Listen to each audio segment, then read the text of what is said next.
Zorba the Hutt's Revenge by Paul Davids and Hollis Davids, narrated by Ty Farnsworth. The adventure continues. It was an era of darkness, a time when the evil Empire ruled the galaxy. Fear and terror spread across every planet and moon as the Empire tried to crush all who resisted, but still the Rebel Alliance survived. The Rebel Alliance was formed by heroic men, women, and aliens, united against the Empire in their valiant fight to restore freedom and justice to the galaxy. Luke Skywalker joined the Alliance after his uncle purchased a pair of droids known as C-3PO and R2-D2. The droids were on a mission to save the beautiful Princess Leia. Leia, an Alliance leader, was a captive of the Empire. In his quest to save Princess Leia, Luke was assisted by Han Solo, the dashing pilot of the spaceship Millennium Falcon, and Han's co-pilot Chewbacca, a hairy alien known as a Wookiee. Han and Luke eventually succeeded in rescuing the rebel princess, but their struggle against the Empire did not end there. Luke and his ragtag group of rebel freedom fighters battled armor-clad stormtroopers and mile-long star destroyers. Finally, they destroyed two of the Empire's mightiest weapons, the Imperial Death Stars, which were as big as moons and powerful enough to explode entire planets. In the course of his adventures, Luke sought out the wise old hermit, Obi-Wan Kenobi, who became one of Luke's teachers in the ways of the Jedi Knights. The Jedi Knights, an ancient society of brave and noble warriors, were the protectors of the Old Republic in the days before the Empire was formed. The Jedi believe that victory comes not just from physical strength, but from a mysterious power called the Force. The Force lies hidden deep within all things. It has two sides. One side that can be used for good, the other the dark side, a power of absolute evil. Among those who followed the dark side were the two evil Imperial leaders, Darth Vader and Emperor Palpatine. After their deaths, a three-eyed mutant and tyrant rose to lead the Empire, Trioculus. However, he was an impostor who falsely claimed to be Emperor Palpatine's son. He was secretly in love with Princess Leia and hoped that one day he would persuade her to betray the Rebel Alliance and join the Empire as his queen. Trioculus was warned by Kadan, the supreme prophet of the dark side, that his reign as emperor would come to a sudden and tragic end if he failed to find and destroy a certain Jedi prince. The prince, Ken, was only 12 years old. He was raised by droids in an underground city known as the Lost City of the Jedi. It was there in the Jedi library that Ken had learned certain Imperial secrets that, if revealed, could threaten Trioculus' rule. Trioculus was unable to find either Ken or the Lost City. However, Luke Skywalker was able to succeed where Trioculus had failed. Having located the Jedi Prince, Luke invited Ken to leave the underground city and join the Rebel Alliance. Many creatures in the galaxy followed the treacherous path of the dark side, among them a greedy alien gangster known as Jabba the Hutt. Jabba lived in a palace on the desert planet Tatooine. Han Solo should have known better than to do business with Jabba. Like all the slug-like, ruthless Hutts, Jabba lived by the law of revenge. So when Han refused to pay his debts, Jabba offered to pay a rich reward to any bounty hunter who would bring him Han Solo, alive or dead. Of the two choices, it was hard to say at the time which would have been more merciful for Han. As it turned out, Han was delivered to Jabba alive, frozen alive, trapped inside a solid block of carbonite. In a state of suspended animation, Han was unable to move his body, and his mind was trapped in a terrifying murky fog. Jabba the Hutt decided to display the carbonite block that encased Han Solo. He hung it up in his palace like a trophy for all his visitors to see. With help from Luke Skywalker, C-3PO, R2-D2, Chewbacca, Lando Calrissian, and Princess Leia, Han Solo was eventually rescued and revived. In the meantime, the bloated Hutt had taken Princess Leia as his prisoner, keeping her chained beside him. But Leia was able to escape, killing Jabba in self-defense. She twisted her chain around his fat neck and kept on twisting until Jabba gasped his final wretched breath. The galaxy was rid that vicious, blubbering beast at last. Though word of Jabba's death spread from planet to planet throughout the galaxy, the news never reached the dungeons of the mudball planet known as Kip. It was there on Kip that Zorba the Hutt had been imprisoned long ago for illegally mining precious gemstones. But within the first year of the Jabba the Hutt's death, Kip was conquered by alien pirates, and Zorba was released from prison. The pygmy aliens of the mudball planet had never figured out how to fly Zorba's spaceship, the Zorba Express. So the spaceship was still waiting for him, docked at the same muddy cliff where it had been left when Zorba was captured. He dug up his hidden supply of gemstones and then climbed aboard his spaceship, setting course for Tatooine. Zorba fully expected to find his son Jabba alive and well, happy to welcome his father back to the palace. But a shocking surprise awaited Zorba.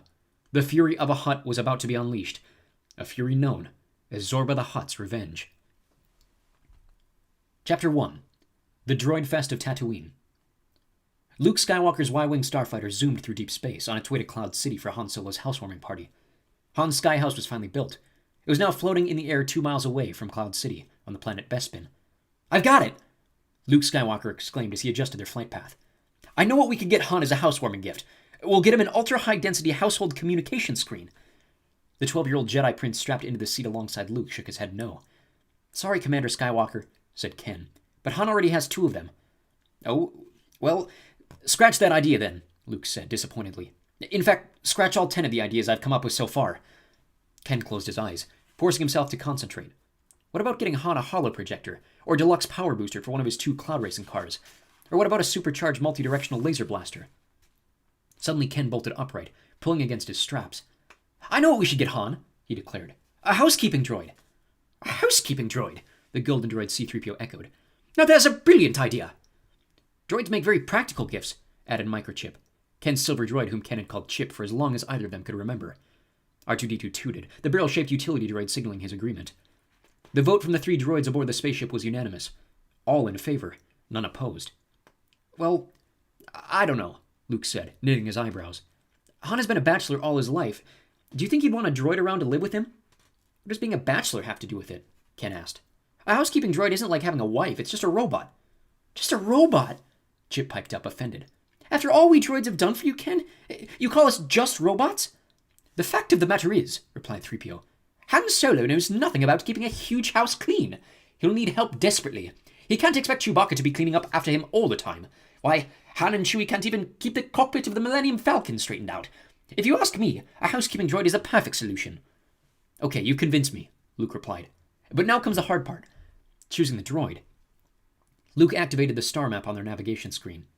R2, cool the hyperdrive thruster power, Luke said. We're going to glide straight to Mos Eisley Spaceport on Tatooine. Why do you want to land on Tatooine? Ken asked, confused. Aren't there droid discount stores near Han over Cloud City? I guess you've never heard of the Droid Fest on Tatooine, Luke said. That's the place to go. It's loaded with JTDs. What does JTD mean? The boy inquired. Jawa Droid Traders, Luke explained. The Droid Fest is the Jawa's annual sale. They're the biggest selection of droids in the galaxy, and the best prices. Come to think of it, I read something about the Droid Fest once, Ken said, nodding. There was a file on it in the Master Computer back in the Jedi Library. Ken had learned many things from the files of the Jedi Library. Practical things, such as how to repair a droid that has a glitch in its speech mechanism. And unusual things, such as why Mynock bats that live on asteroids sometimes fly upside down. And he'd also discovered some carefully guarded secrets. Secrets of the Imperial High Command. Secrets that even Trioculus, the evil three-eyed tyrant who now ruled the Galactic Empire, would never want anyone else to know. DJ, the droid who was Ken's teacher in the Lost City, had warned Ken not to reveal those secrets to anyone, including Commander Luke Skywalker, who was Ken's guardian now that Ken departed from the Lost City and joined the Rebel Alliance. It wasn't long before they landed on Tatooine, the planet with the twin suns where Luke had grown up. They docked at Mos Eisley Spaceport, at a Y-Wing landing bay. Then Luke, Ken, and the droids made their way through the crowd, bumping into aliens of all shapes and sizes in the corridors of the busy terminal. At the Landspeeder rental booth, Luke got them a vehicle that was large enough for their entire group, and with an empty seat in the back for the housekeeper droid. As Luke steered above the burning sands, they rode along swiftly on a cushion of air. In the distance, Ken could see what looked like tall metal buildings. Those are sandcrawlers, Luke explained. They're Jawa vehicles with tank treads. They're parked for the Droid Fest, very close to the palace where Jabba the Hutt used to live. Who lives in Jabba's palace now? Ken inquired. It's vacant, Luke said, except for the Ranets that scurry around chewing on the furniture and drapes. You see, when Jabba died, they never found his will, so the government of Tatooine took possession of his palace. For a while, they turned it into the Tatooine retirement home for aged aliens, but there wasn't enough money in the budget to keep it open. Didn't Jabba the Hutt also own the Holiday Towers Hotel and Casino in Cloud City? Ken asked, remembering something he had read in the Jedi Library. For a kid your age, you sure know your history, Luke said. Jabba did own that casino, but when Jabba died, Holiday Towers was taken over by the government of Cloud City. My old friend Lando Calrissian runs it now. He's the governor of Cloud City. The sandy plain near the vacant palace of Jabba the Hutt seemed to have as many droids as there were stars in the galaxy. The JDTs had set up colorful tents in front of their huge sandcrawlers, showing off their droids and displaying the merchandise. Luke, Ken, and the 3 droids went from one tent to the next. The tents rippled in the breeze, like hundreds of waving flags. They examined HSDs, housekeeping specialist droids of every size and description. They looked at male droids, female droids, old units, even brand new ones with every possible modern capability. But one droid seemed to stand out above the others, a female droid named KT-18. She didn't seem to be made of metal. Her body was the color of pearl. She was clearly a top-of-the-line HSD. Actually, nobody calls me KT-18, the female droid said in a nice voice. I go by the name Kate. Kate, said Luke. I like that. We're thinking of purchasing you to serve a good friend of ours, Luke explained. He's a professional pilot. Have you ever met any Corellian cargo pilots before? Dozens of them, Kate replied. My first master repaired Corellian spaceships, and I met all the pilots who came into his shop. Before they met me, most of them were rude bachelors with no manners, but I straightened them out. Really? Luke said, surprised. One of them even got married because of me. The last I heard, he had 6 children. Well, Kate, Luke said, if I buy you as a gift for Han Solo, you better lay low when it comes to giving him advice about manners and marriage and stuff like that. If you overdo it, he'll probably shut down your power unit and advertise you for resale. C-3PO got permission from the regional manager of the Jawa droid traders to open up Kate's back panel and check the quality of her circuitry. Excellent microcircuits, 3PO declared. Superb mobility, too. It's rare to find a female droid who's been manufactured with such quality and... Now 3PO, Luke interrupted. I've read the manufacturing statistics. There's absolutely no difference between the quality of materials used to make male and female droids. I'm sorry if that's a blow to your pride. That's quite all right, Master Luke, said 3PO. We droids have no pride, only a sense of honor and duty. The Jawas knew Kate was worth a lot, and they drove a hard bargain for her. Just as Luke finished making the deal, a cloud of swirling sand appeared from behind the old, empty palace of Jabba the Hutt. But it wasn't a desert storm. The sand was being kicked up by the hooves of dozens of lumbering four-legged banthas. The banthas were beasts of burden, huge elephant-like creatures with big tusks, and on their backs were tall Tusken raiders hollering war slogans and charging to attack with waving spears. The regional manager of the JDTs began babbling frantically in the Jawan language. It's a land dispute, 3PO translated. The Sand people say this is their holy burial ground, but the Jawas say this land used to belong to Jabba the Hutt, and so now it belongs to the government. They claim it's perfectly legal for them to hold their droid fest here. Legal or not, the Tusken Raiders seemed determined to put a stop to the droid fest. Their banthas trampled the Jawas' tents. They kicked and stomped, knocked over droids, and speared several Jawas, and then they went after Luke and Ken. Watch out, Ken! Chip shouted. Ken dodged a Jawa's spear, and it just barely missed him. Now you can see why none of us wanted you to leave the Lost City! Chip cried frantically. Ken, get all our droids into a sandcrawler! Luke shouted. Ken quickly led their 4 panic-stricken droids, including Kate, into the shelter of a big treaded vehicle. Meanwhile, Luke fought on, outnumbered and surrounded. Chapter 2. The Return of Zorba. Zorba the Hutt imagined the life of luxury that awaited him in his son Jabba's mighty palace. It would be a life of rich, greasy foods, cooked in vats of bantha fat and served in Jabba's banquet hall. There'd be slaves to bathe him in every month, relaxing in the pure, cool water that Jabba stole from the moisture farmers of Tatooine. Zorba's old spaceship, the Zorba Express, approached the security sector near Jabba's palace on Tatooine. He activated his communicator, about to make contact with the palace and identify himself. Attention! Jabba, come in. It's your Papa Zorba. Do you read me? Over. But there was no reply. In the old days, Zorba thought whenever he had requested permission to land, there had always been an immediate reply from Jabba. What could this silence mean? Zorba landed not far from the main entrance. He turned off the power in his craft, but the bell-shaped Huttian spaceship kept rumbling and clattering. The ancient spaceship wheezed like a sigh from the chest of a giant Hutt. Zorba squirmed out of the spaceship hatch. Then he began his slow crawl to the huge, thick front door of the palace. When Zorba announced himself at the palace door, a mechanical eyeball popped out through a small opening. Please state the nature of your business, the mechanical eyeball said in a very businesslike tone. My business, as you call it, is that I am Jabba the Hutt's father, and I've come to see my son. I'm sorry. Jabba the Hutt no longer lives here. Zorba snorted. Obviously, this mechanical eyeball was broken and in need of repair. Everybody knew that Jabba would never move from his palace. What do you mean Jabba no longer lives here? Zorba stormed. The palace is under new management, the mechanical eyeball replied. Then it moved here and there, setting Zorba from several directions. Are you a Hutt? It asked. Indeed. You seem to be a Hutt. Well, of course I'm a Hutt, Zorba shouted, his eyes bulging in anger. How could Jabba's father be anything but a Hutt? That's what I thought you said, the eyeball replied. I'm sorry. No Hutts are allowed here anymore. New policy. No exceptions. Good day, sir. At that, the eyeball retreated and a metal cover slid into position to hide it. Zorba pounded the door. No Hutts allowed? Zorba had never heard of such an outrage. Zorba knew the Hutts were disliked. Imperial officers often snickered when they talked about the planet Varl, the pockmarked planet where most Hutts lived. They said no alien creature of good breeding had ever been born on Varl. Once Zorba even heard an Imperial Grand Moff say that he considered Hutts to be immortal, nasty, domineering, and power-hungry. Zorba shuddered when he heard insults like that because he considered them lies. Hutts were a proud slug-like species, very generous to their fellow Hutts, even if they were stingy and cruel to everyone else. And above all, they expected everyone, even mechanical eyeballs, to treat them with respect. Zorba had to get to the bottom of this at once. He boarded the Zorba Express and flew directly to Mos Eisley Spaceport, figuring that would be the best place to get information on the whereabouts of his son Jabba. Arriving at Mos Eisley, Zorba wobbled up to the big round doorway of the crowded cantina. Thanks to Jabba the Hutt, the new door was now big enough for Hutts. Jabba had threatened to shoot down one arriving spaceship each week unless the cantina door was enlarged so that he could fit inside. His request had gotten quick attention from the spaceport authorities. As Zorba entered, he noticed an Imperial Grand Moff standing by the bar of the cantina, talking to a group of alien bounty hunters. The Grand Moff was bald with sharp, pointy teeth. He was pointing to a poster that said, Wanted by Emperor Trioculus, a Jedi prince named Ken from the lost city of the Jedi. Generous reward. Grand Moff Hissa, said a Twi'lek alien, who had a long tentacle growing out of his head. Do you know what this Prince Ken looks like? Or how old he is? Where does he come from? Did he get his name from Kenobi? Perhaps he's a relative of Obi-Wan.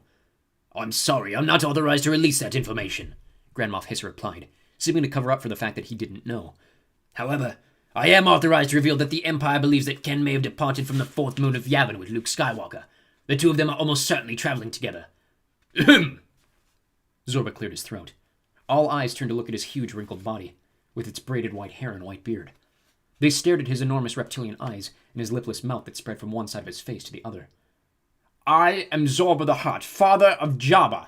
I want someone to tell me where I can find my son. An awkward hush settled over the noisy cantina. I was told that the Hutts are no longer permitted in Jabba's palace, Zorba exclaimed. Who owns the palace if not Jabba? A green-skinned bounty hunter named Tibor, a Barabel alien who was wearing a coat of armor over his reptilian skin, took a big gulp of his drink. If I were you, Zorba, he said, I'd calm down. Have yourself a drink of zookberry juice. I will not calm down, Zorba screamed.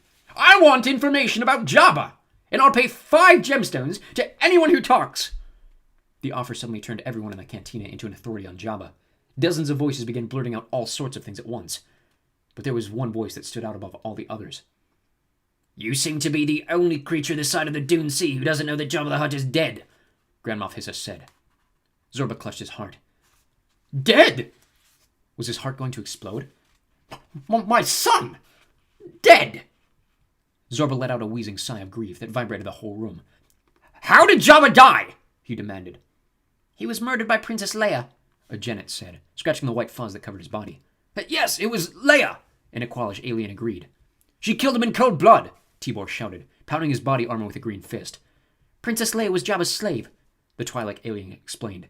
She had a chain attached to her, and she took the chain like this. The Twi'lek twisted his own tentacle about his neck to demonstrate. And she squeezed the breath out of Jabba. It happened in his sail barge at the Great Pit of Kar-Tukun. Zorba's eyes bulged from their sockets. In the name of the ancient conqueror Cossack the Hutt, I swear that this Princess Leia shall die! The bounty hunters murmured and exchanged approving glances. Then Zorba stared at Grand Moff Hissa.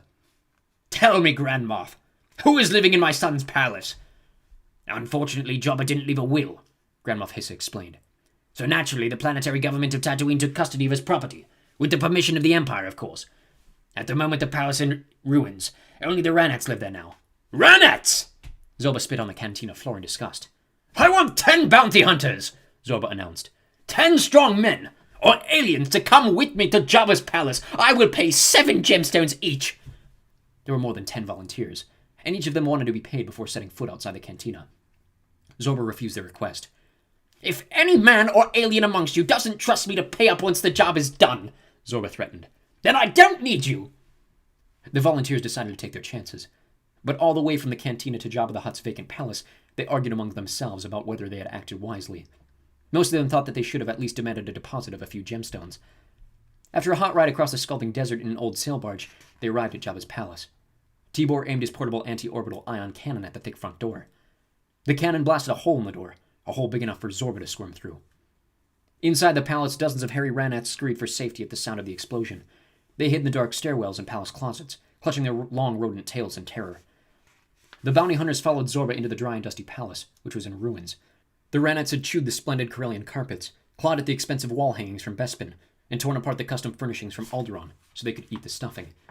In the palace banquet hall, it was too dark for the bounty hunters to see, and there was no longer any power in the ion surcharge generators. But Zorba could see. His son had the walls of the palace built with ultraviolet luminous stones. Even though ultraviolet light is invisible to humans and most alien species, Hutts are able to see the ultraviolet light. And so Zorba made his way to the far end of the banquet hall. There he opened a secret door and then crawled into a hidden room. With a gloating smile, Zorba reached out to touch a dusty old barrel-shaped droid that had been there since before Jabba was murdered. He flipped a switch behind the droid's domed head. With the power turned on, the droid was reactivated. Tell me, CB-99, said Dorba. Do you still have all of your memory banks, including file JTHW? The droid beeped. Excellent! The fools! They should learn that Jabba's will was here in this palace all along, right inside you! Zorba gave a belly laugh, a laugh so deep and loud one might have thought he was watching a prisoner being dropped into a vat of carbonite. Chapter 3. Han Solo's Housewarming Party. For hours, Luke Skywalker and Ken had been listening to the ka-ching sounds of treads of a hot, grinding sandcrawler. The Tusken Raiders, whose weapons are quite primitive, were unable to force their way into the Jawa's huge, cumbersome vehicle. When Luke had found himself outnumbered by the attacking Sand People, he had taken the wise defensive action of leaping into the sandcrawler and slamming shut the thick metal door. Ken and the droids, already safe inside, were relieved to see him. Inside, the sandcrawler was hotter than a nanowave oven. Tatooine's twin sons nearly cooked Luke, Ken, and the droids. "All I can say, Master Luke," 3PO commented in a whiny voice, "is that if you hadn't taken refuge in here with us, I'm afraid I'd be put up for sale to a new master come tomorrow morning." This particular sandcrawler was one of a fleet of Jawa sandcrawlers heading back to Mos Eisley Spaceport, the long, slow way. But under the circumstances, it was the most practical way for Luke, Ken, 3PO, R2, Chip, and Kate to escape and return to Luke's Y-Wing starfighter, so they could still reach the planet Bespin in time for Han Solo's housewarming party. By the time they reached Mos Eisley, it was nighttime. In fact, it was so late that the cantina was closed. There wasn't even anyone on duty in the Landspeeder rental desk. Luke left a note explaining that due to a sudden attack by Tusken Raiders, he was forced to leave the Landspeeder at the Droid Fest. He hoped the Tatooine Planetary Insurance Company would cover expenses for getting it back to Mos Eisley. If not, they could bill him on Yavin 4, care of Spin, the Senate Planetary Intelligence Network. But just as Luke, Ken, and the droids were approaching the docking bay where Luke's Y-Wing was parked, two bounty hunters jumped out from the shadows with blasters drawn. The bounty hunters, one of them an alien and the other in a Qualish, sprayed the area with laser fire. Instantly, Luke drew his lightsaber and extended his blazing blade. "Well, well, Luke Skywalker," said the Twi'lek. "Just as expected." He wagged his tentacle with anticipation. "Trioculus has offered a reward for Ken, the Jedi Prince. He said he'd be with you." Luke leapt and did a somersault in midair, landing right between the two bounty hunters. They never knew what hit him. Luke swirled in the circle so fast that he was only a blur in the corner of their eyes. His lightsaber struck them both in one swing. The bounty hunters hit the ground at the same moment. "Come on, let's go," Luke said to Ken and the droids, "before any of their friends get the same idea." Luke opened the hatch as they popped into the Y-Wing, with R2-D2 next to him in a co-pilot position. "Set a course for Bespin, R2, Luke shouted. R2 beeped in response. A moment later, Luke activated the main thrusters. Their spaceship quickly departed from Tatooine. When Tatooine seemed to be just a small glowing ball in outer space, floating between two fiery suns, Luke put the spaceship into hyperdrive. Then they quickly accelerated past the speed of light. Luke glanced over at Ken. "Do you have any idea why Trioculus is after you?" he said. Ken shook his head no. "That three-eyed dictator practically burned down all the rainforest on Yavin 4 trying to find you," Luke went on. "Somehow he found out that you're traveling with me. He's even got every bounty hunter in the galaxy on your tail." Luke glanced at Ken's downcast face. You must have some idea why he believes you to be such a threat to him." Ken shook his head no again. "But you do know, Ken," said Chip. "It's quite irregular for you to hide the truth from an officer of the Rebel Alliance, especially a commander like Luke Skywalker, who's accepted the job of protecting you. Very irregular indeed." Ken swallowed hard. "I'm a threat to Trioculus because I know too much about him." "Such as?" Luke asked. "Things I learned in the files of the Jedi Library, back in the Lost City," Ken answered mysteriously. "My droid teacher DJ told me I was not to tell anyone, Commander Skywalker. Not even you." "Not even me?" Luke said in a hurt voice. "What is there that you can't share with me, your guardian and protector? I take my responsibility to you very seriously." "I'm sorry, Commander Skywalker," Ken replied. "But if I told you certain things, it would make your life even more dangerous than it already is." Luke nodded, then clamped a hand on Ken's shoulder. "I understand, Ken," he said, though he didn't really understand. But he hoped that in time Ken would open up more and decide not to keep any secrets from him. The planet Bespin was located just off the Corellian trade route. After Luke downshifted from hyperdrive, he pointed out Bespin's two largest moons, Hagard and Durdana. They were known as the Twins. Bespin was aglow in a rainbow of color. Luke explained that it was a type of planet known as a gas giant with a liquid metal core. The metal was Rethan, and the core was called the Rethan Sea. The Rethan Sea was warm, not boiling hot like the deep interior of most planets. Most of Bespin was gas or atmosphere, and Cloud City had been built to float in the sky of Bespin. It was held afloat by powerful repulsor lift generators. The city was built in levels. At the top were the hotels, spas, clubs, shops, museums, and casinos. That's where the tourists and wealthy visiting gamblers stayed. The lowest levels were called Port Town, a dangerous place, home of Cloud City's underworld. Those levels were filled with bars and industrial loading docks. There were also casinos for sleazy gamblers and outcasts down on their luck. As soon as Luke's Y-Wing landed in Cloud City, they were met by Governor Lando Calrissian. "Well, look who just dropped in from hyperspace," said Lando, his hands on his hips as he beamed a broad smile. "The Jedi Knight from Tatooine. And you've got company with you, Luke. Who's the short guy?" "I'm tall for my age," Ken piped up. "They call me Ken." "And they call me Baron Administrator Calrissian, Governor of Cloud City. But if you're a friend of Luke's, You can skip the formalities and call me Lando." "Pleased to meet you, Lando," Ken said, reaching out to shake his hand. As they spoke, Ken was distracted by a silvery gleam from a hazy, distant cloud. It looked like a building floating in the sky. "That wouldn't be Han's sky house by any chance, would it?" Ken asked, pointing toward what he saw. "It would indeed," Lando said, grinning. "That faint black speck in that swirling cloud over there is where Han camps out these days. Han Solo's personal stomping grounds in the sky." Ken squinted in trying to pick out more details, but he could scarcely see the house. The air was so brown with haze. "We call it braze," Lando explained, as if reading Ken's thoughts. "Short for brown haze. It's air pollution, and it's becoming a serious problem here in Cloud City." Luke, Ken, and the 4 droids followed Lando, walking along a ramp toward Cloud City's fleet of Cloud Car convertibles. "Highly irregular to have brown air on a planet such as this," Chip commented. "I certainly agree," 3PO added. "It's fortunate we droids aren't organic creatures. At least we don't have to breathe this discolored, chemical-ridden atmosphere." "What causes the braze, Lando?" Ken asked. "If you're looking for somebody to blame it on, blame Triarchulus, the power-mad tyrant who's now running the Empire. Triarchulus has stepped up war production on a huge factory barge floating on the liquid core of this planet." "You mean on the Rethan Sea?" Ken asked. "Bright kid," Lando said, shooting a glance at Luke. Then Lando looked back at Ken. "The Rethan Sea is full of rare metals and Tabana gas," Lando continued, "and Triarchulus is mining them to make Imperial war machines in his factories down below. He gets his mass production ion cannons, and we get stuck with the smelly braze," Lando sighed. "I sent him 2 messages asking him politely to please shut down and go away, but Triarchulus doesn't understand the word polite. He told me if I ever asked him again, he'll invade Cloud City and take us over." Lando opened the door of a green Cloud Car convertible. "Well, friends, I'm loaning you an official government car for you fly over to Han's party.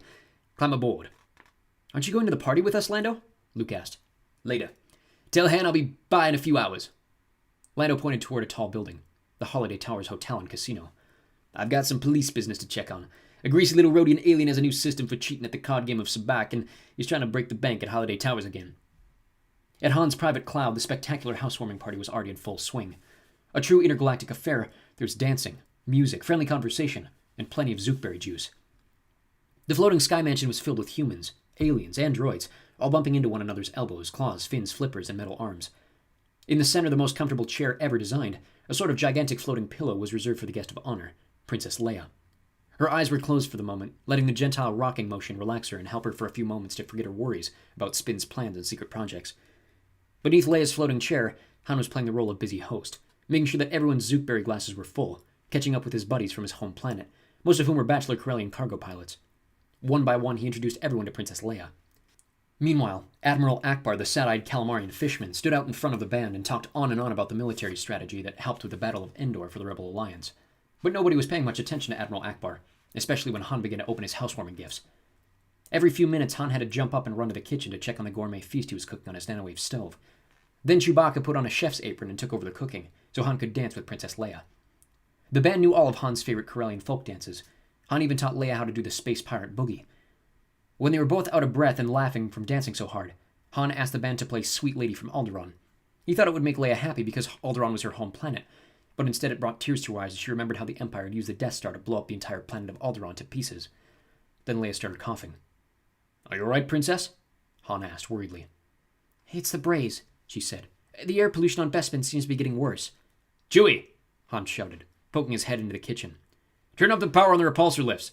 Take the house up another 100 feet or so. The air will be cleaner up there." Chewie agreed, reaching for the repulsor lift controls over by the wide window that looked out on the brown sky. "Han, you can't spend the rest of your life here going up higher and higher in the sky, trying to get away from the braze," Leia said. "That's just running away from the problem." "Well, that's the code we Corellians live by," Han said with a laugh. "If you can't do anything about the problem, run." "It's not funny, Han," she replied. "What will you do when you get up so high that the air is too thin to breathe?" Han shrugged. "I guess I'll worry about that day when it comes. And until then, how about another dance, Princess?" And that's when Luke Skywalker and Ken showed up with the droids, 3PO, R2, Chip, and Kate. When the hugs and hellos were over, Luke introduced Han to his housewarming gift. Han was overwhelmed. He asked Kate to demonstrate some of her modern house-cleaning techniques. "Of course, Master Han," said Kate. "Do you see that stain way up in the corner of the ceiling?" Han squinted and noticed the mark. Kate fired a vaporizing beam from her fingertip. The stain instantly disintegrated. "A small sample of my many skills," said Kate. "But I'm best at washing dishes, at cleaning windows, and restoring stained carpets." "Incredible," Han said, proudly putting his hands on his hips. Kate seemed to think just as highly of Han. "You're the most handsome Corellian cargo pilot I've ever met," Kate said. "Now don't get jealous, Leia," Hans said with a mischievous grin. Looks like you have to get used to the fact that I'll be living with another woman from now on. As long as she's a droid with metallic microcircuits, I think I can keep my jealousy under control, Leia replied, with an equally mischievous grin. As everyone got swept up in the excitement of the party again, Admiral Akbar tried to snare Ken. He thought Ken would be a good audience for his war stories of how the Rebel Alliance blew up the Empire's Death Stars, but Ken tricked 3PO and R2-D2 into keeping Akbar company, while he and Chip ducked away to tour the house with Princess Leia. We can't even see the skyline of Cloud City with all this braze in the air, Ken said in a disappointed tone. Then Leia noticed a new pair of long-range macro binoculars that someone had given Han as a gift. They enabled the person to see details several miles away. She handed them to Ken. Try these, she said. Ken raised the macro binoculars to his eyes and looked out the window. Suddenly, in spite of the braze, the view was incredibly clear. Ken could now see all the details of the distant skyline. Then he spotted a bell-shaped space vehicle approaching Cloud City. That's really unusual, Princess Leia. I think I see a Huttian spaceship, Ken said. How do you know it's a Huttian spaceship? Chip asked, as Luke came over beside them. Because I've studied spaceship designs back home, Ken said, lowering the macro binoculars so he could see Luke. It's shaped like a bell with a big door. It's large enough for a big fat Hutt to get in or out. That's very strange, said Leia. The Hutts almost never come to Cloud City anymore. Why not? Ken asked. They used to come here all the time, Luke explained. That was when Jabba the Hutt was alive and owned the Holiday Towers Hotel and Casino. But ever since Jabba died and Cloud City took over Holiday Towers, all the free-spending Hutt gamblers stopped coming here. They felt they weren't very welcome anymore. Here, take a look, Ken offered. Thanks, Luke said, taking the macro binoculars. Luke flipped a small button on the side of the macro binoculars. Now they were powerful enough for him to read even the name on the side of the spaceship. Zorba Express. Chapter 4. A Friendly Game of Sabacc. The Zorba Express wobbled as it settled onto a landing bay in Cloud City. As the ancient bell-shaped space voyager let out a long wheezing sound, the Cloud City space dock attendants exchanged an amazed look. For an express spaceship, it certainly wouldn't be able to take many more express journeys. In fact, after a few more trips, it was doubtful it would even be able to break the sound barrier anymore. From out of the hatch of the Zorba Express came a very odd trio. First came Zorba the Hutt, who at once began coughing because of the braze. Then came CB-99, the slightly bent barrel-shaped droid following Zorba. He rolled along while Zorba squirmed his way across the wide platform. Last came Tibor, the bounty hunter, his shiny armor strapped tightly around his horny green scales. Their destination? The Holiday Towers Hotel and Casino. Soon they entered the lobby, which was filled with noisy, glowing games of chance. This is where the rich gambled. Slickly dressed aliens in colorful costumes, wealthy business beasts from the moons of Mima, and snobby humans who brought their droids along to pull the handles of the jingling spin-and-win machines. Zorba attracted quite a few stares as he wobbled up to the main desk, licking the drool from his chin with a thick, dark tongue. He began a conversation with the fancy clerk droid. The clerk droid's body glittered with polished gems. Nothing but the best for the Holiday Towers Hotel and Casino. May I help you, sir? The clerk droid asked. I want the passkey to Jabba the Hutt's suite, Zorba demanded. It's a penthouse suite. I'm sorry, but the penthouse suite is no longer reserved for Jabba the Hutt, the clerk droid replied. And I'm at no liberty to give anyone the passkey. Zorba scowled. I won't put up with rude remarks from droids. You're speaking to Zorba the Hutt, Jabba's father, and Holiday Towers is now my property. Perhaps you're not aware of the change of ownership of this establishment, the clerk droid responded. The government of Cloud City took over this hotel and casino after Jabba the Hutt died. The droid's middle face gave a programmed metallic smile. Governor Lando Calrissian runs Holiday Towers now, and he lives in the penthouse suite. I'm sorry, but I can't oblige you. Zorba spit onto the polished marble floor. Notify that thief, Lando Calrissian, that Zorba the Hutt is waiting to talk to him. He'll find me at the sabacc tables. A short while later, Lando arrived at the game room in the lobby. As he approached the sabacc tables, he saw the huge Hutt with the braided white hair and white beard. And right alongside Zorba the Hutt were Tibor and the dusty barrel-shaped droid CB-99. Zorba was playing sabacc, and he was losing. Lando watched Zorba open his pouch and take out some gemstones to buy more credits for gambling. Hello, I'm Governor Calrissian, Lando said, introducing himself. Zorba's drooling tongue slid across his mouth as he hissed. I'm Zorba, Jabba the Hutt's father. Get your things out of Jabba's penthouse suite now, because I'm moving in. And tell the clerk droid at the front desk to give me a passkey, or my friend Tibor here will send what's left of you to the nearest Cloud City mortuary. Lando knew that there was no way to reason with a Hutt.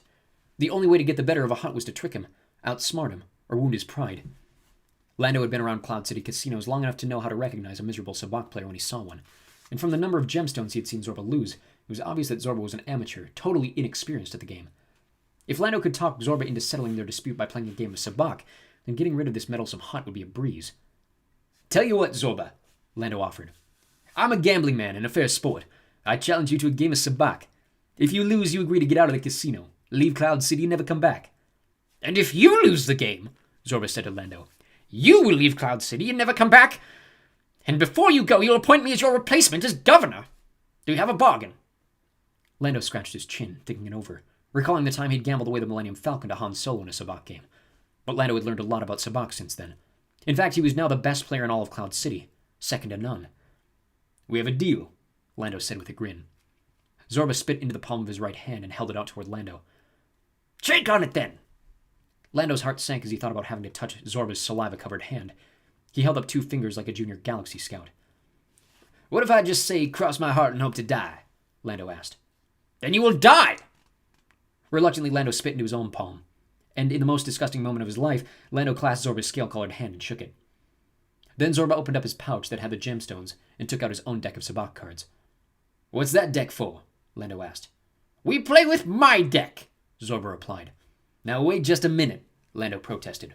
We're in the Holiday Towers Hotel and Casino, so we'll play with the deck that belongs to the house. Zorba wagged his fat tongue and chuckled. I own the house, he said.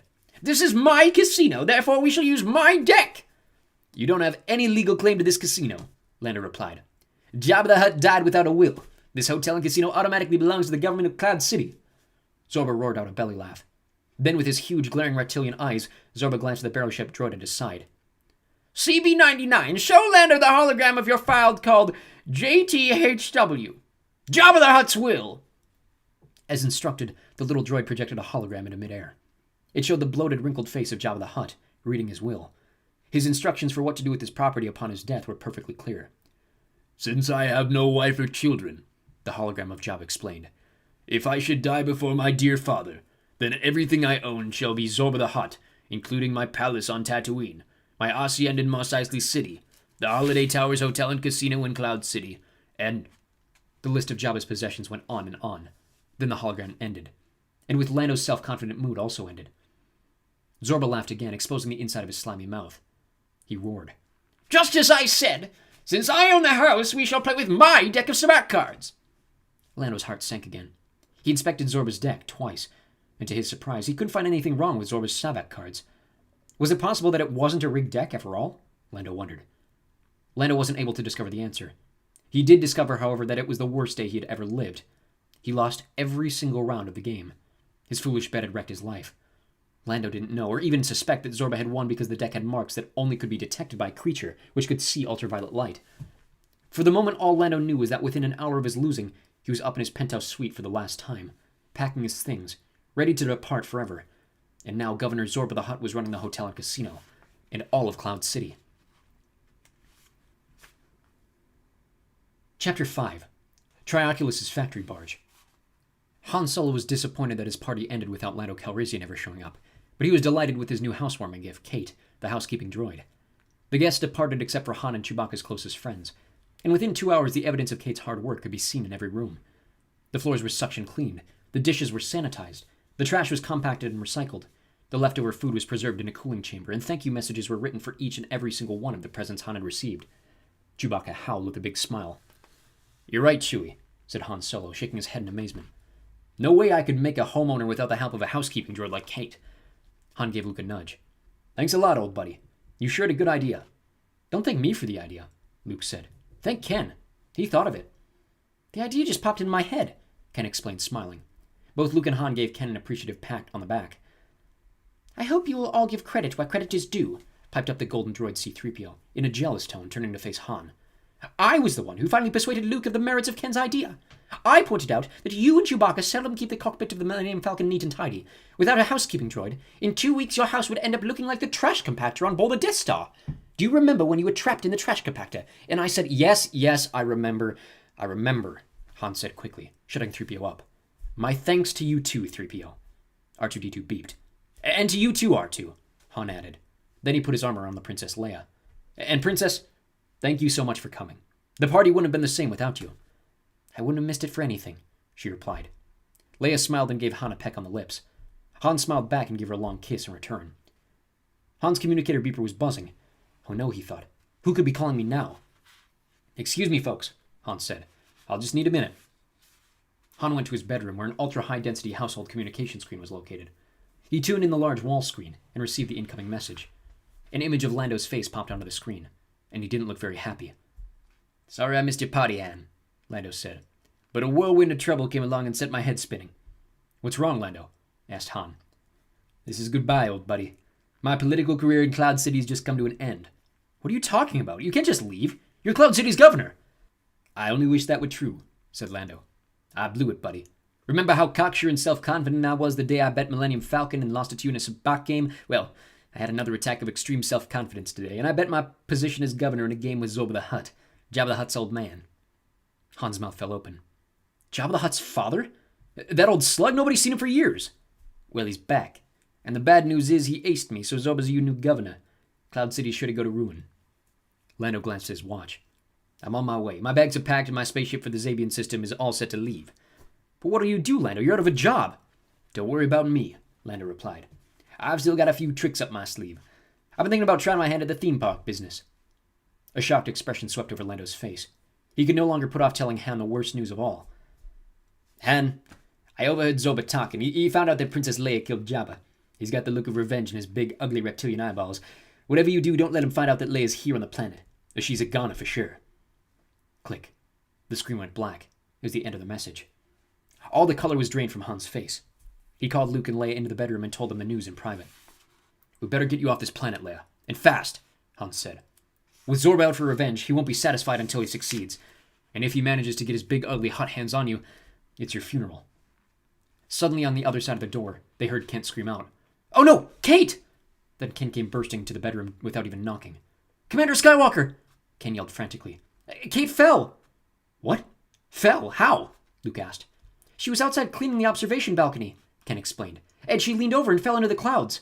"I'm going after her," Luke shouted. Luke hurried out on the front door and walked along the yard platform.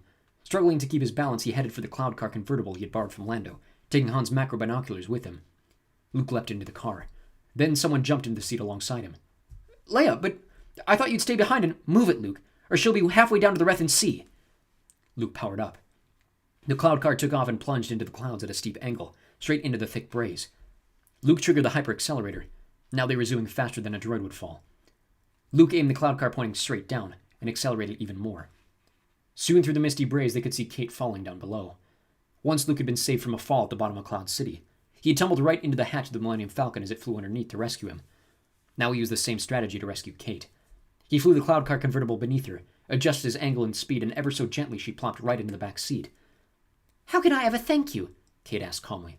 "But what will Master Han Solo say? I fell down on the job." "You sure did," Princess Leia said. She pointed straight down as the cloud car convertible kept descending. "You fell practically all the way down to the Rethan Sea. Look down below, there's the liquid metal core of the planet." "Look over there," Luke said excitedly. "There's Trioculus's factory barge." The barge was vast, a huge metal platform floating above the Rethan Sea, and on the platform were several dozen enormous factories. The barge was an Imperial base for making weapons and ammunition. Anti-vehicle laser cannons, Komar tri-tracker artillery, anti-orbital ion cannons, field missile launchers, and turbo laser emplacements, all molded from Rethan and other metals found in Bespin's liquid core. Towering above the factory barge were smokestacks, thick and tall, spewing out foul clouds of brown gas. "Now that we're here, let's take a closer look," Princess Leia suggested. "How about some other time?" Luke said. "We're this close, Luke. We might as well see if we can come up with any ideas on how to stop this braze." Luke reluctantly agreed. It was a bold idea on Leia's part. Maybe too bold, Luke thought. As they flew nearer, their cloud car was observed down below. Suddenly, the laser defense system of the factory barge came to life. Luke swerved to dodge the blast, but he was much better at piloting spaceships and land speeders than cloud cars. They were hit. The underside of their vehicle was cracked down the middle. For the moment, Luke still had control, but they were losing altitude fast. Steering frantically, Luke made the car weave in and out of the smokestacks. The car took another hit from laser fire, and within seconds it smashed into the barge. The sounds of metal scraping metal. The cloud car convertible skidded along a road on the factory barge. At last it came to a crashing halt right in front of a factory covered with brown soot. "Don't look now," Luke said, "but we've got company, coming up the road." It was a vehicle full of Imperial stormtroopers policing the area, looking for the cloud car they just shot down. In a flash, Luke, Leia, and Kate were out of the car, hurrying along the road on foot. And just as the stormtroopers reached the wrecked cloud car, swarming all around it, they divided up to hunt for the passengers who'd escaped. At the same moment, Luke suddenly spied their best hope for safety. a narrow tunnel with a ladder that went straight down, a sort of passageway underneath the factory barge. Kate popped down the tunnel first to make sure the ladder was safe. Then Leia started to descend. Luke sensed danger close behind him. Without hesitating, he drew his lightsaber, raising the bright green laser sword threateningly. 3 stormtroopers were fast approaching. As Luke fought with 2 of the Imperials, the 3rd stormtrooper reached into the tunnel and pulled Leia back up. From down below in the darkness, Kate could see Leia dangling and gritting her teeth as the princess kicked and swung her arms. Leia's feet reached the safety of the metal floor of the factory barge, but her enemy had her in his grip. No sooner had Luke toppled one of their foes with his lightsaber than he felt another one of the stormtroopers shoving him, pushing him right down the tunnel. Luke plunged, reaching out with one hand to grab the rungs of the ladder. "Oh no, Commander Skywalker!" Kate screamed. "Are you going to—" But before he toppled into Kate, Luke broke his fall just in time to see the stormtroopers slam a metal cover over the top of the tunnel, leaving them in total darkness. A clamp twisted over the tunnel cover. Outside on the surface of the factory barge, the stormtrooper who held Leia then turned a valve. "Luke!" Leia screamed, her voice muffled by the metal. Poisonous gas flowed from the factory, though the valve down a pipe and then directly in a tunnel. In the darkness, Luke climbed the ladder and was pounded on the cover that sealed him in. It was closed tight. There was no way out. "You're an organic creature. You have to breathe!" Kate exclaimed. "But if you breathe the poison, you'll die!" Luke held his breath, closed his eyes, and concentrated. He focused all of his thoughts on the Force. Luke knew how to move objects using the Force. He'd learned how to do it in Yoda's swamp back on the planet Dagobah, while training to be a Jedi Knight. Perhaps now he could use the power of the Force to move the latch that held the tunnel cover in place. As Luke desperately held his breath, nothing happened at first. But then the Force was with him. The clamp holding the cover shut began to slowly slide loose. Clinging to the ladder, Luke pushed up on the cover. Then he leapt out and gasped for air. Kate climbed up the ladder to follow him out. Together they looked around in all directions trying to find the princess, but the stormtroopers had taken Princess Leia away. Chapter 6. A Tale of Two Captives. While Han was waiting for Luke and Leia to return with Kate, he showed Ken his 2 streamlined cloud racing cars in his cloud car garage. One was blue, the other red. "If I enter the cloud car racing finals," Han explained, "I'll probably drive my blue car, the custom Model Q Foley." Han opened the door on the driver's side of the blue car. "Want to see what it feels like to sit at the controls?" "Thanks. Thanks a lot," Ken said. And as he settled into the comfortable cushioned seat, he asked Han, "How old do you have to be to get a license to drive a cloud car?" 18 for humans, replied Han. 20 if you're an alien, except for Biths. They let Biths drive at age 10 because they're advanced bipedal craniopoids who reach maturity at a young age." "In that case, I wish I were a Bith," Ken said. "Say, what does this do?" He touched a green button near the steering mechanism. "That's a—" "Oops, too late," Han said. The garage door opened. Through the braze, Ken could see the distant skyline of Cloud City. The city seemed to be calling out to him, urging him to seek adventure. Han leaned into the car to check the clock on the dashboard. "I'm getting worried about Luke and Princess Leia," he said. "They've been gone a couple of hours already. It shouldn't have taken them this long to rescue Kate and come back." "Maybe they decided to stop off in Cloud City for a bite to eat," Ken suggested, putting his hands on the sleek, shiny steering mechanism. "I certainly doubt it," said Han. "There's a ton of food at my party and plenty of leftovers." "But Princess Leia hardly touched a bite of your Corellian cooking," Ken said. "Why was that?" Han asked, somewhat hurt. "She says Corellian food is too fattening," Ken explained. "Oh yeah?" Han said, glancing down to see if he was getting a potbelly. "You don't see any fat on me." Suddenly, Chewbacca poked his head through the door to the garage. He moaned. "You're kidding," Han said to his Wookiee friend, then glanced back at Ken. "Luke sent a distress call. They're in some kind of trouble. My beeper was turned off, so we didn't get the message until Chewie here checked the machine just now." Han put a hand on Ken's shoulder and said, "Wait here, kid. I'll be back in a flash." But Han didn't come back in a flash. So Ken decided to pretend he was driving the cloud racing car he was sitting in. He gripped the controls. He leaned forward. And he put his hand on the acceleration lever, touching it ever so lightly. But the light touch was all it took to power up the car and send it zooming out of the garage, into the open sky and off toward Cloud City. In the Jedi library, Ken had spent many hours reading about how to fly cloud racing cars. Now he was able to make a couple of wide loops, spinning rolls, and upside-down maneuvers, all for real. Before he knew it, he was almost all the way to Cloud City, and he almost collided in midair with a cloud bus. A cloud police siren blared loudly. The police car aimed an invisible tractor beam at the cloud racing car Ken was driving. Ken was towed to a landing bay at Cloud City. "You sure don't look 18, kid," one of the cloud police said. "Do you have the registration for this vehicle?" "This was all just a mistake, officers," Ken said. Ken explained that he had come to Bespin with Luke Skywalker, and that he had been driving Han Solo's cloud car totally by accident. "Trioculus offered a big reward for a Jedi prince named Ken who's been traveling with Luke Skywalker," one of the cloud police said to the other. "There's wanted posters for this kid on at least a dozen planets." And so they arrested Ken for reckless driving without a license. His destination? Cloud City Police Headquarters. Back at Han's skyhouse, Han was frantic. 3PO, take my red cloud racing car. The Model X1 Zurst, Han ordered. Bring R2 and Chip with you, and go find Ken. He's probably taken off for Cloud City. Chewie and I will take a ride in the Millennium Falcon to find out what happened to Luke, and Leia, and Kate. On the factory barge, Princess Leia was inside Trioculus' private chamber, high up in the tallest of his factories. The room had modern Imperial art and elegant furniture. The three-eyed tyrant Trioculus gave a sly smile as he stared at his lovely captive. Please be seated, Princess Leia, he said, trying to make his gruff voice sound pleasant. I hope you'll find these quarters comfortable. Leia refused his invitation to sit. Instead, she stared out the window, trying to avoid looking at him. What's happened to Luke? She asked nervously. A most unfortunate situation, Trioculus replied soothingly. We made every effort to save his life, but, alas, it was to no avail. Do you expect me to believe that Luke is dead? She said angrily, turning to look at Trioculus' three eyes. Sadly, your Luke Skywalker has departed from the world of the living, Trioculus explained. But if it's any consolation, he died a quick and painless death. I don't believe a word you're saying, Leia snapped.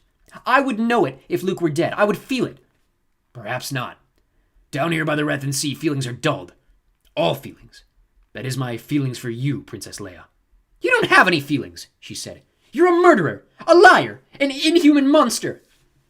In a fit of fury, Leia slapped his face. Trioculus just stood there watching her without stirring. Leia cringed as she looked at the Imperial ruler. She had seen holograms of him in intelligence briefings, and when Trioculus sent a personal warning to the spin conference room in the Rebel Alliance Senate, the holograms had depicted Trioculus as a devious but handsome. Handsome except for the strange mutant third eye in the middle of his forehead. But now his face was scarred. She looked away, unable to bear the sight of him.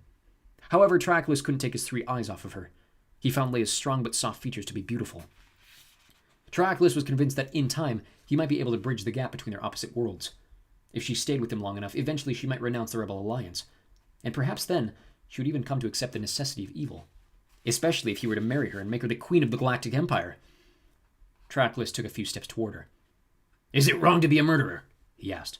Or a liar? Or an inhuman monster? I may be all of these things, but I still have a heart. Your heart is dark as carbonite, she hissed. Trioculus glanced at his right hand, which now wore a replica of the glove of Darth Vader. He wondered if he should put that gloved hand on her shoulder to show his affection for her. There can still be great beauty in a dark heart, Trioculus said, reaching out with the glove and gently touching her. The princess pulled away at once. I'm certain there's darkness in you, Leia, he continued. You're a murderer also. You killed Jabba the Hutt in cold blood, assassinated him with hatred in your heart. See yourself for what you really are. I killed that thug Jabba in self-defense, she protested. He was the most corrupt and vile gangster in the universe. There's always an excuse the first time one murders, Trioculus said. But the first murder is never the last. Why, I think you'd even like to murder me right now. That's what you're thinking, isn't it, Leia? Trioculus put his hand on her shoulder once again, but she took it down right away. Then he squeezed her hand and didn't let go. I love you, Leia, he said in a fiery voice. I want you to marry me and become queen of the Empire. Leia shuddered. You're insane, she replied. Accept me, Leia, he said. I am the only one who can give you the power and the happiness you deserve. Leia pulled her hand away with disgust. You'll change your mind, Princess, Trioculus stated, refusing to lose hope that she would eventually accept his offer to be the Empire's Dark Queen. There's still time for us, he said. A great deal of time. Chapter 7. The Battle for Princess Leia. Zorba frowned as he stared out the window of his penthouse suite and slurped his summer brew. The braze outside was almost as thick as his drink, and the braze of Cloud City was the reason he had to drink the foul potion for his sinuses in the first place. Something had to be done to persuade Trioculus to shut down his factory barge, or interplanetary tourists would find other planets that had casinos where they could spend their credits, planets that didn't have air pollution like the braze of Bespin. Zorba had finished half his brew by the time Tibor came to see him. I've just come from Port Town, Zorba, Tibor said excitedly. I've learned some valuable information from an Imperial spy. Information that's worth at least 5 gemstones. 2 gemstones, Zorba said. He reached into his pouch and tossed 2 valuable stones at Tibor's feet, as though they were no more important than glass marbles. Thank you, Zorba, Tibor said. The murderess who killed Jabba the Hutt was taken captive by Trioculus. At this very moment, Princess Leia is a prisoner on the Imperial factory barge. Zorba sputtered and spit out a mouthful of brew. This was exciting news. If only I had something Trioculus wanted badly, Zorba mused. Something I could trade for the princess. I have an idea that's worth at least 3 more gemstones, Tibor offered. 1 more gemstone, Zorba corrected, as he reached into his pouch once again and tossed yet another stone onto the floor. Thank you, Zorba, Tibor said. Here's my idea. I found out a little while ago that your Cloud Police arrested a boy who's been traveling with Luke Skywalker. A boy named Ken. Does that call something to mind, Zorba?" "The wanted poster in the Mos Eisley Cantina on Tatooine!" Zorba exclaimed. "Grandma Fissa said Trioculus would pay a generous reward for Ken." "Exactly, Zorba," said Tibor. "And what if the reward you demand is Princess Leia?" Zorba laughed with delight. But then Zorba stopped to think. "But what if this boy named Ken isn't the Jedi Prince Trioculus wants?" To settle that matter, Ken would have to be questioned, and so Tibor took a message from Zorba to Cloud Police headquarters, demanding that the boy be surrendered to Tibor so he could bring Ken to Zorba's penthouse suite. Upon his arrival, Ken was defiant. He threw back his shoulders, crossed his arms, and looked away from Zorba to Tibor. But old Hutts like Zorba knew a lot about human child psychology. Zorba began questioning by trying to make Ken feel at home. "Such a shame a boy like you got into trouble," Zorba began. "Perhaps we can straighten it out. My throat is so dry. I think I need a glass of imported bantha milk. Bantha milk and cookies. How does that sound to you, Tibor?" he asked, winking at the bounty hunter. "Sounds delicious," Tibor said, playing along. "Does it sound delicious to you too, Ken?" Zorba asked. Ken considered his situation. Several hours had passed since Han's party, and he was getting hungry. "Do you have any candy-flavored buns?" Ken asked. "I've always wanted to try them, or sticky sweet mellow." "Such a tasty idea. I was just going to suggest that," Zorba lied. He mumbled something to Tibor, whispering in the bounty hunter's ear. Then Tibor notified the Holiday Towers room service droids to bring up a tray of bantha milk, sticky sweet mellow, and candy-flavored buns baked with an avabush spice, a powerful truth serum. When the snack arrived, Ken quickly gobbled down 3 candy-flavored buns. Zorba talked on and on about how the Braze of Bespin was having a bad effect on the tourist trade. And then when Zorba felt he had waited long enough for the avabush spice to put Ken in a truthful and captive mood, he began by asking some serious questions. "Tell me, my boy," Zorba said. "Are you a Jedi Prince?" Ken brushed his moppy brown hair out of his eyes and said, "I don't know for sure, sir. I don't know who my parents were. The droids never told me." "Which droids?" Zorba asked, rolling his big yellow eyes suspiciously. "The droids who raised me." "Raised you? Where?" "In the lost city of the... well, it was somewhere on Yavin 4, or Yavin 3, Zorba gave a devious smile. "Tell old Zorba the truth now. Hutts can get very nasty when boys lie." "Yavin 4. I grew up in the lost city of the Jedi," Ken continued, yawning as though he had suddenly become sleepy. "It's deep underground, in the middle of the rainforest. When I was little, I think my parents were killed in the Great War, but no one ever told me who they were. I think maybe my name Ken comes from Kenobi. I might be related to Obi-Wan Kenobi, but I don't know because the droids who raised me wouldn't tell me. All they told me was that a Jedi Knight in a brown robe took me to the lost city for safety, so the Imperial stormtroopers wouldn't find me, and..." Ken yawned again. "Do we have to talk about this anymore?" he asked. "I'm feeling so tired." "You've told me enough," Zorba said. "There's no doubt about it. You're Ken, the Jedi Prince I've heard so much about." Zorba laughed with delight. "Put him in one of the cells in the basement where we keep the casino crooks we catch," Zorba instructed. "Of course, Zorba," Tibor replied. "And then contact Trioculus on the factory barge. Tell him we have Ken, the Jedi Prince. Tell him if he still wants the boy, he should come to Cloud City so we can negotiate a deal." Zorba tossed one more gemstone at Tibor's feet. "Thank you, Zorba," Tibor said. When Trioculus got the news, he locked Princess Leia alone in his factory barge chamber, leaving fine food and beverages for her. Then he departed for Cloud City at once, taking 20 stormtroopers with him and bodyguards. Later that same afternoon, Trioculus and his bodyguards entered Holiday Towers Hotel and Casino. The stormtroopers waited in the hall outside Zorba's penthouse suite, while Trioculus and Zorba bargained for their prisoners. "I hear you're the new governor of Cloud City," Trioculus began. "Congratulations. I'm sure you'll bring discipline and prosperity to the gambling industry here." "And congratulations to you, Trioculus," said Zorba, "on becoming the new leader of the Galactic Empire." The formalities out of the way, Trioculus then told Zorba he had come to make a deal for Ken, but first he wanted to meet Zorba's prisoner, to make certain he was actually the Jedi Prince. Zorba instructed Tibor to take Trioculus to visit Ken in the cell in the Holiday Tower's basement. "A boy?" Trioculus said in surprise, as he first set his 3 eyes on the prisoner. "Why, you hardly look more than 12 or 13. Ken pouted, refusing to reply. Trioculus frowned. He had thought the Jedi Prince would be a man. How could this boy possibly be any great threat to his reign? But Kadan, the supreme prophet of the dark side, had warned Trioculus that he must quickly find the Jedi Prince named Ken and destroy him, or the prince would destroy Trioculus. That was the prophecy. That was Trioculus' destiny. "Don't be afraid of me," Trioculus said with a cunning smile. "I've come to Cloud City to help you, but first you must answer some questions." Ken crossed his arms defiantly. Trioculus heard static in his mind, static sent by Ken to attempt to cloud his thinking. And then Trioculus heard the words inside his mind. I'm not the boy you're looking for. Trioculus frowned again. Don't try those Jedi mind games on me, Ken. Stronger Jedi than you have tried and failed. It won't work, he said with a sneer. And then he changed his sneer into a smile. Did you learn that trick in the Jedi library? In the lost city of the Jedi? Trioculus asked. Ken grabbed the bars of the cell and narrowed his eyes in a glare of anger. Do you think I'll talk to you, Trioculus? You're a liar, a killer, and a destructive monster. You flatter me, said Trioculus with an evil grin. Which do you think I excel at the most? Lying? I'm indeed an expert at deception. Killing? No, every slave lord has to hold an execution now and then. It's only natural. But tell me, why do you consider me a monster?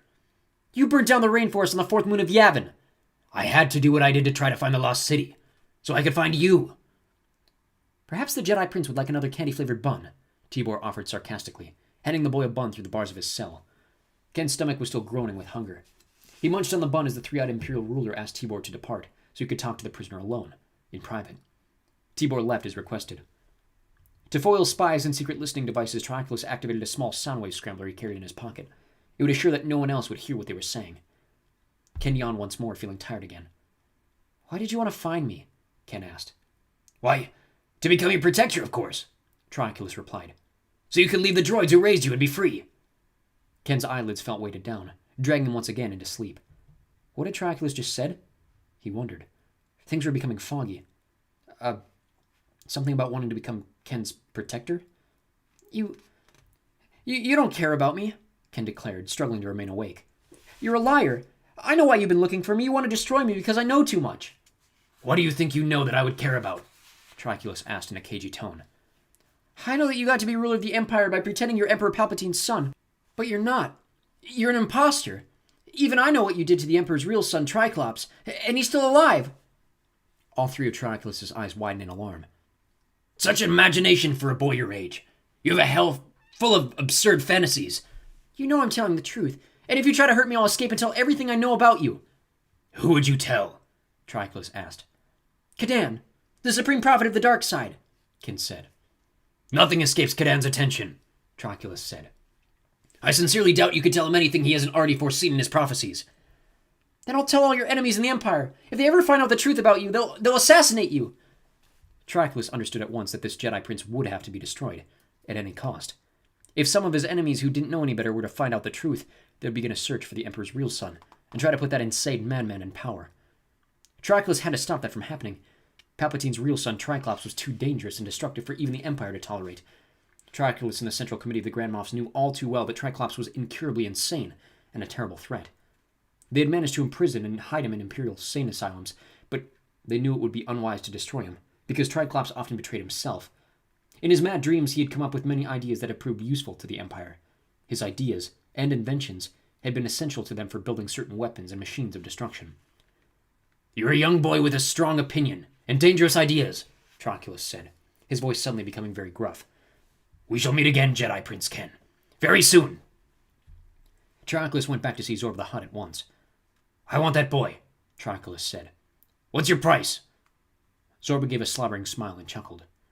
I want just 2 things. Trioculus clenched his fists. Name them. Number 1, said Zorba. I want you to close down your factory barge here. Your smokestacks cause braze. A little braze never harmed anyone, Trioculus insisted. Ha! Zorba exclaimed. Hutts can't stand braze, and neither can tourists. Zorba waved his fat tongue at Trioculus scoldingly. Business in the casinos is down, way down, even though we're offering bigger jackpots than ever. Braze is driving our customers away. No one wants to come to Cloud City and breathe your foul smoke. And the second thing, said Trioculus, giving no hint of what his response would be to the first demand. Princess Leia. I know you have her. She murdered my son Jabba, and she will pay with her life. Trioculus knitted his eyebrows and frowned. No, you cannot have Princess Leia. Zorba pounded his right fist into his left palm. Leia for Ken. One human traded for another. Fair is fair. No, said Trioculus. Zorba's pale, wrinkled face became inflamed, turning a bright, fiery red. Yes, Zorba hissed. No, stormed Trioculus.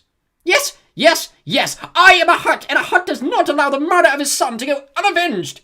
Zorba snorted, snarled, and sneered, and then asked, What use is the Rebel Alliance princess to you? She'll be my wife, Trioculus declared in a gruff, angry voice. She will be queen of the Empire! Hearing those words, Zorba's old heart nearly burst. And when she is my queen, Trioculus continued, there will be new taxes on every casino in Cloud City, starting with your holiday towers. Taxes for Queen Leia, so she can have anything her heart desires. Zorba's yellow reptilian eyes turned up in shock. He wheezed like a creature about to die. I want Ken, Trioculus repeated. And for Ken, I will give you a new spaceship.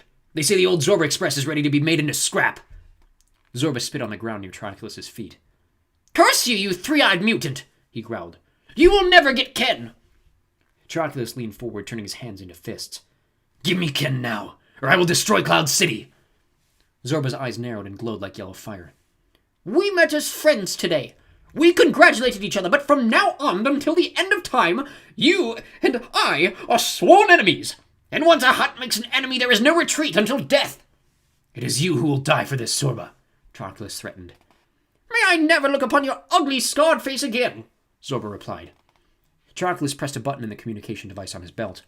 Seconds later, the door to the penthouse was smashed to pieces as Trioculus' stormtroopers burst into the room, their blasters drawn. But Zorba was just as fast on the button. His signal summoned an attack of Team Cloud Police, hiding just behind the floor. As the trapdoor popped open, the room was suddenly swarming with Zorba's henchmen. The sound of Zorba's belly laugh echoed through the room. Chapter 8. Revenge at Last. Zorba's penthouse was filled with blazing laser fire. In the fast fury of combat, Zorba was struck several times, leaving small black scorch marks on his thick, wrinkled skin. But his skin was tough enough to protect him, and he didn't stop laughing even for a second. Zorba's twinkling yellow eyes watched with glee as Cloud City police devastated the stormtroopers using their new model laser pistols. After a few stormtroopers escaped the penthouse suite with their lives, they fled down the hall and were captured by a second group of Zorba's cloud police, who were just arriving on the top floor to serve as reinforcements. The moment he realized that his self-defense forces were being defeated, Trioculus, half crazed by the maddening sound of Zorba's laughter, tried to escape too. But he ran smack into the three approaching cloud police. They overpowered the three-eyed Imperial tyrant, shackled him, and took him directly back to the penthouse suite to face Zorba the Hutt. Zorba pointed to the cloud police. Take him away! Take him to the room where we encase victims in carbonite. I'll deal with him as soon as I return from destroying the factory barge. And Princess Leia along with it. While those momentous events were taking place in the penthouse suite, something almost as momentous was going on in the basement of the Holiday Towers Hotel and Casino. A human guard brought a meal to Ken in his cell, but Ken was no longer hungry. He was now feeling much more alert, less tired, and able to make a plan of action. Ken decided to try the Jedi mind trick he tried on Trioculus, but this time he would use it on the guard instead. He concentrated. Freeing his mind of all thoughts except the thought of getting free, he imagined the guard's mind emptying, entering a state of total confusion. Can't you see that I'm not the boy you're looking for? Ken exclaimed. I'm Tibor, the bounty hunter. The prisoner tricked me and locked me in here. Help me get out of here before he gets away. It worked. Thinking Ken was Tibor, the guard apologized and hurriedly unlocked the cell. Soon Ken was outside the Holiday Towers building, running through the streets of Cloud City. He passed many dazzling sights of the big city, including Mask Hall, where he peeked through a window to see the never-ending masquerade party. Next, he stumbled on the Central Cloud car taxi port. Unfortunately, his pockets were empty. He had no credits to pay for a ride back to Han Solo's Sky House. The Jedi mind trick had worked once, so Ken tried it again on the taxi driver. And once again it worked. Ken actually convinced the taxi driver that he'd already paid for the ride. On the Imperial factory barge, Luke and Kate were searching for Princess Leia. Luke used the macro binoculars he had brought with him to peer into the windows of every building he could see. He was trying to find any possible clue that might lead him to the princess. Then at last, while staring at a room on the top floor of the tallest factory, he spotted her. She was smashing a window and crawling out onto a ledge. Luke looked higher with the macro binoculars, checking out the roof of the building. There was a platform with a hover transport. Around the corner of the building from Leia, he saw a service ladder went up the side of the building, a ladder that could help get them to her. A short time later, when Luke met up with Leia on the ledge, she was so startled that she almost fell, but then regained her balance. Leia! At last, Kate and I found you, Luke said. There's a ladder to the roof around the corner. Quick, follow me. Leia, Luke, and Kate carefully climbed the ladder up to the flat black roof. They scurried across it and soon reached the platform with the parked hover transport. Luke used the macro binoculars again, this time to scan the brown sky above the tall smokestacks, looking to see if there were any Imperial vehicles flying nearby. But instead of an Imperial vehicle, he saw the Millennium Falcon. Inside the Falcon, Han Solo and Chewbacca were weaving in and out among the smokestacks, desperately searching for Luke, Leia, and Kate. Laser cannons from the barge fired at the Falcon as Han descended low enough to spot the wrecked cloud car convertible. Then suddenly he heard a communication signal, in a familiar-sounding voice. "Millennium Falcon, do you copy? Over." It was Luke. "I copy," Hunt said. "Where are you, Luke? Over." "Check starboard, 3-5. I'm piloting the Imperial hover transport. This thing's a puddle jumper without even enough vertical thrust to get us home." "I'll get below you and open the hatch," Hans said. "Do you think Kate can make the jump in the Falcon?" Over. "Of course she can," Luke replied. "We're all ready to ditch this thing and fly back in style." In seconds, the Millennium Falcon was flying directly below the hover transport, a short leap away. Leia and Kate jumped out of the hover transport first, falling safely to the Falcon. Then Luke set the hover transport on automatic pilot and made the leap too. Ground fire continued to target them. It missed the Falcon but blew the hover transport to pieces. Luke looked around the cockpit of the Falcon. "Where's Ken?" he asked. "You didn't leave him home alone, did you?" "Don't blame me," Hans said. "But Ken got behind the wheel of my custom Model Q Foley and zoomed out for Cloud City." "Hon, he's just a kid," Luke protested. "He's not even 13 years old." "Tell that to him," Hans said. "He seems to think he's old enough to drive in the Cloud Car Racing Finals, but don't worry, I sent 3PO R2 and Chip to bring him back." When Luke, Leia, and Kate were safely seated inside the Millennium Falcon, a fleet of very strange-looking spaceships appeared, each one a unique model from a different planet. There were dozens of them, and most of them were out-of-date models. It was a fleet of bounty hunter spaceships. A ragtag fleet, the spaceships descended through the clouds until they were just above the factory barge. Leading the pack was the ancient Huttian spaceship, the Zorba Express.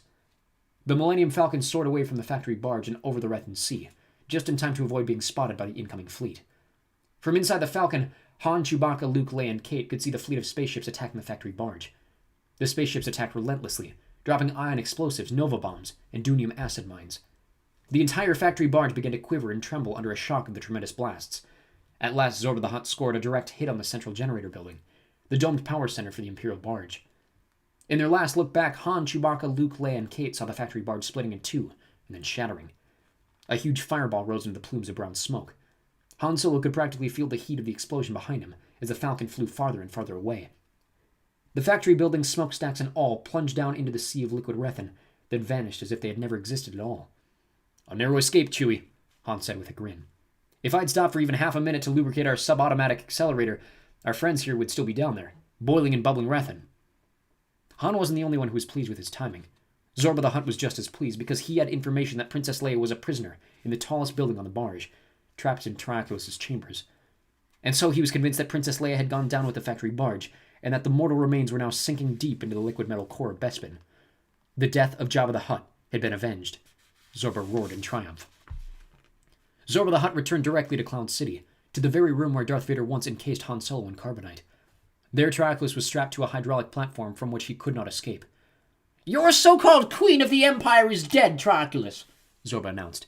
"Princess Leia's body is now sinking into the core of the planet, along with all your factories. So the next time Hutt offers you a fair deal, a chance to trade one life for another, think twice before you refuse it." Zorba stroked his beard and wagged his thick tongue. "But I almost forgot. There won't be a next time for you." "You've sealed your doom, Zorba," Triaculus shouted in defiance. "An armada of Imperial starships will come to destroy you, and Cloud City."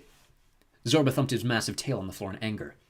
"When the rumor gets out that you've been encased in carbonite and hidden somewhere in Cloud City, no Imperial will dare try to blow up this city. Besides, Cloud City was armed by the Rebel Alliance before I took it over from Lando Calrissian. We'll gladly defend ourselves against any stormtrooper invasion." "We can still make a deal, Zorba," Triaculus said. "I could share my power with you. You could become a Grand Admiral of the Empire." "Never," Zorba replied with a scowl. "I'd rather join the Rebel Alliance than raise the tip of my tail to help you. And now, if you'll excuse me, I'm going to encase you in carbonite. Your body will be frozen and trapped, and your mind will be in constant torment." Zorba licked his cheeks with his thick tongue. "Get ready. Get set. No! Zorba, stop! Go!" Zorba threw the switch, and the hydraulic platform was dropped into the pit. Triaculus screamed, the sound growing louder and louder. In the pit there was bubbling liquid, gaseous fumes, and huge billows of smoke. Then the deed was finished. Just as it had once been done to Han Solo, Triaculus' body was now trapped inside a block of carbonite. Huge metal tongs then lifted the block out of the pit. Triaculus resembled a living sculpture. All three of his eyes now stared out in horror into the blackness in front of his face. Soon Zorba broadcast his news from Cloud City, announcing the death of the Rebel Alliance princess who murdered Jabba the Hutt. He warned all citizens to be alert for a possible Imperial attack, because Emperor Triaculus, now encased in a block of carbonite, was about to become a permanent, heavily guarded exhibit inside the Cloud City Museum. Inside the Millennium Falcon, they too heard Zorba's new broadcast. "Triaculus has been carbonized. That's the best thing that's happened since I finished building my house," Han exclaimed. But we've got to get you off the planet, Princess. If Zorba the Hutt finds out that you're still alive, sparks are going to fly. And I don't want you to be around when the trouble starts. Making a quick stop at Han's sky house, they picked up Ken, along with Chip, 3PO, and R2-D2. The three droids had spotted Ken returning to Han's house in the Cloud taxi. As Han packed up a few things, Ken frantically told everyone about his misadventures in Cloud City. But they didn't hang around very long. For all Han knew, bounty hunters were spying on his sky house with macro binoculars, just to make sure that Leia really was dead. As soon as they were all aboard the Falcon, Han set their course, punching codes into the navigation unit without giving anyone any clues about where he was taking them. You haven't even had a chance to enjoy your house yet, Han, Leia said. I'm sorry you have to leave like this. Your safety comes first, Princess. For the time being, I'm leaving behind the lifestyle of a homeowner. I'm officially a traveling man again. Where shall we go? Luke asked the princess. To the Rebel Alliance Senate on Yavin 4? Too many Imperials between here and Yavin 4, Leia countered. If they board for an inspection and find you, Han said, Zorba the Hutt will be one of the first to hear the news. R2 tooted in response. R2 suggests that perhaps we should head for your home planet, Han, 3PO translated. The Corellian lifestyle has always been agreeable to droids. I've got another place in mind, Han replied. Where exactly? Leia asked. Don't you like surprises? Han asked. Is it a planet? Ken asked. Or is it a moon? Luke asked. Or an asteroid? Or a space station? Ken suggested. Let's just say it's a romantic place, Han said with a wink. Romantic, Han? Princess Leia asked, smiling. Yes, Princess. Any objections? None that I can think of, she replied. As long as I have my brother along to chaperone, she teased. Okay with you, Luke? Affirmative, Luke replied. Power up and engage sub-lightspeed thrusters. And they took off. Han's skyhouse quickly became a speck of dust far behind them. Moments later, so did the planet Bespin. Luke, take over the accelerator for a minute, okay?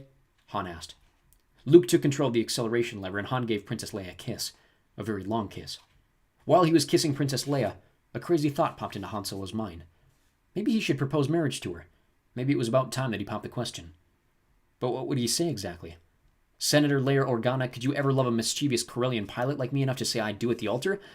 No, it's too stiff and formal. How about the simple approach? Princess, will you marry me? No, it's too short, not enough affection. What about, Leia, will you be wife and mother of my children? No, too old-fashioned. It was a tough problem. A very tough problem indeed. No doubt about it, he would have to wait until some other day to figure out how to say the words in just the right way. Or the day after some other day. Ken smiled and gave Luke Skywalker a little nudge as they watched Han and Leia embrace. Luke waited until just after Han's and Leia's lips separated before pulling the hyperdrive thruster, boosting their velocity far above light speed. There was a blurry flash, and then they were gone.